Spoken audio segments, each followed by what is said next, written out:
sommes dans les Hautes-Alpes et plus précisément à Vars. Avec ses 1850 mètres d'altitude et son microclimat légendaire, la station offre un espace de glisse particulièrement attrayant. Édouard a 22 ans. Cet enfant du pays devenu moniteur de ski est un véritable passionné de glisse.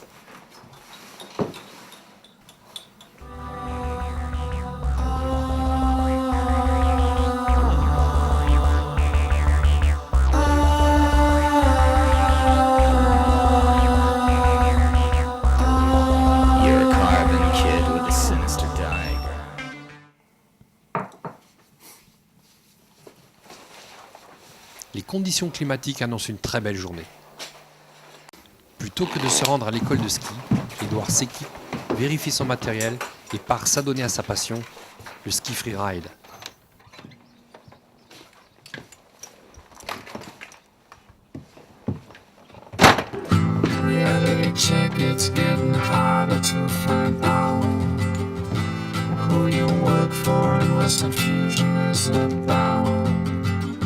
The tree is a forest like the one from Cure, there's no way out.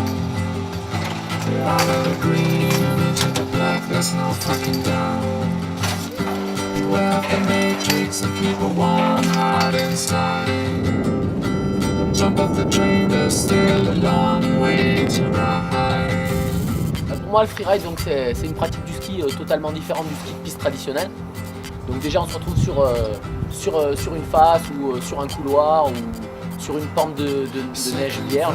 Donc là, vraiment, le freeride pour moi, c'est vraiment utiliser le terrain à 100% et vraiment jouer avec le relief du terrain. Soit par un saut de barre rocheuse, s'il y a une barre qu'on peut sauter, soit en grande courbe dans un couloir relativement raide, à une bonne vitesse dans de la neige poudreuse. Donc c'est vraiment jouer avec le terrain et choisir son itinéraire.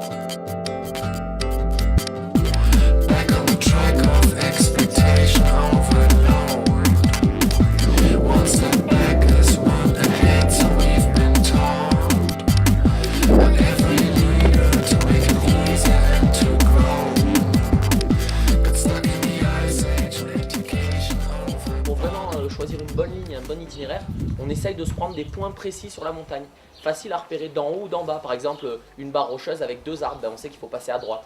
Voilà, c'est avec des petits repères visuels sur le terrain qu'on choisit notre ligne. En montagne, le danger est invisible. Les propriétés du manteau neigeux évoluent et changent parfois très rapidement. Cela impose de prendre certaines précautions.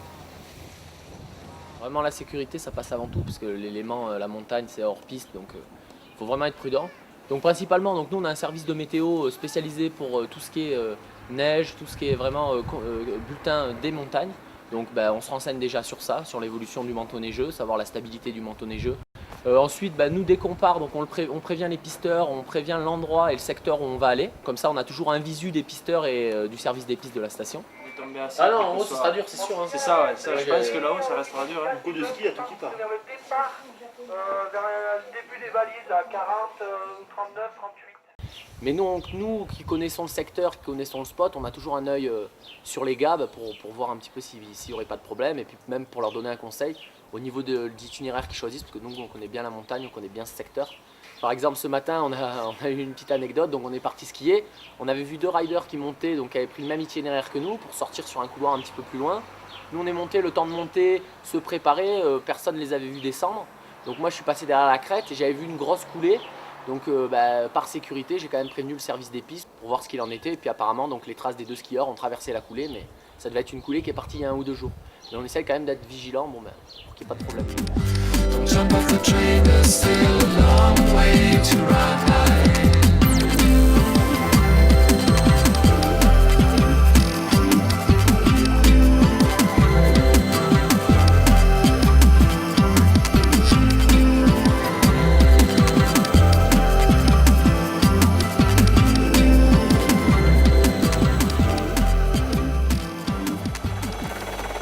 Ce matin, Édouard a choisi de descendre une face nord. Après 1 heure de marche, il atteint le départ de l'itinéraire. Malgré sa bonne connaissance du terrain et son très bon niveau de ski, un tel itinéraire présente toujours un risque. Les conditions des couloirs étaient bonnes, il n'y avait pas vraiment de risque majeur d'avalanche. Et c'est vrai qu'il y avait une petite couche de poudreuse. C'est vrai que j'ai pris un couloir qui était un petit peu trop raide au départ. Donc j'ai commencé à attaquer mon couloir, il n'y avait pas de problème, super. Et d'un coup, j'ai commencé un petit peu à me faire secouer parce qu'il y avait les 10 cm qui étaient en train de couler doucement dans le couloir. Donc ça m'a fait m'asseoir, ça m'a plaqué sur les fesses. Donc je glissais un tout petit peu avec la couloir, bon pas à grande vitesse, ça me glissait un petit peu.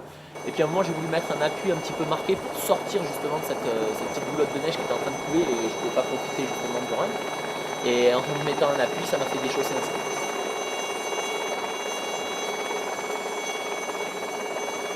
Donc après le ski est parti dans la coulée, je me suis retrouvé sur un ski en plein milieu du couloir.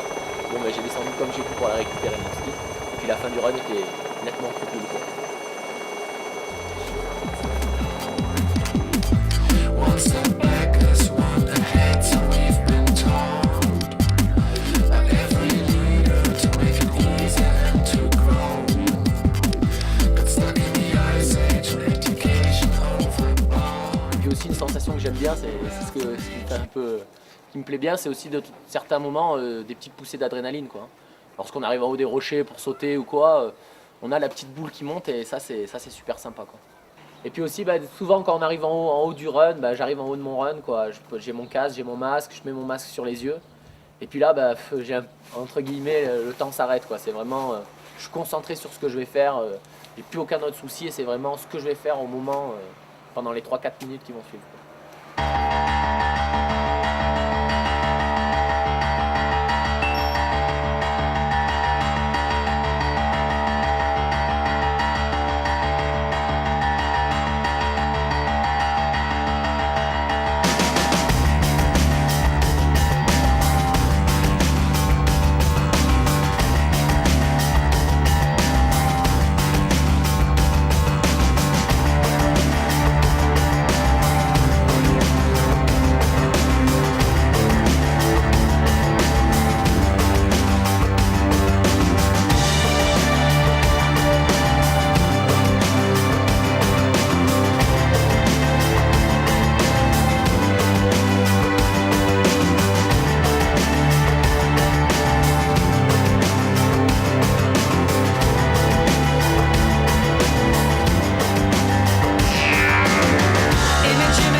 Yeah, le freeride c'est ça aussi, c'est du bonheur.